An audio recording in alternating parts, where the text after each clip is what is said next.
এদেশে ভাষণ দেয়া লোকের অভাব নেই। স্বাধীনতা পরবর্তী ৫৩ বছর ভাষণ দেওয়ার অনেক লোক দেশে জন্মগ্রহণ করেছেন এবং তার পরিমাণ অনেক বেশি। ভাষণে বাঙালিরা চিরদিনই ওস্তাদ, কিন্তু শাসনে বাঙালিরা চিরদিনই শিষ্য। এদেশে দক্ষ রাষ্ট্রনায়কের খুবই অভাব, কিন্তু ভাষণ দেওয়া লোক অনেক। দক্ষ রাষ্ট্রনায়ক বলতে আমি হজরত ওমরের মতো রাষ্ট্রনায়ককে বুঝিয়েছি। এ ধরনের রাষ্ট্রনায়কের জন্ম দেশে হতে চায় না, হয় শুধু ভাষণ দেওয়া লোকের।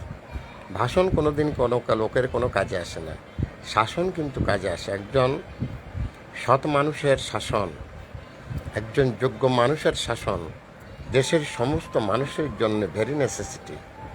সেই শাসন করার মতো কোনো লোক এদেশে জন্মায় না, জন্মায় কি শুধু ভাষণ দেওয়ার লোক। Thanks a lot viral sir. Mohammad Fakhrul Alam master, বিনা বেতনের পারিবারিক পাঠশালার শিক্ষক। মোবাইল কন্ট্যাক্ট নং 01935204804।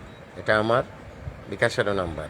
আমি একটি বিনা বেতনের পারিবারিক পাঠশালার শিক্ষক। Thanks a lot viral sir.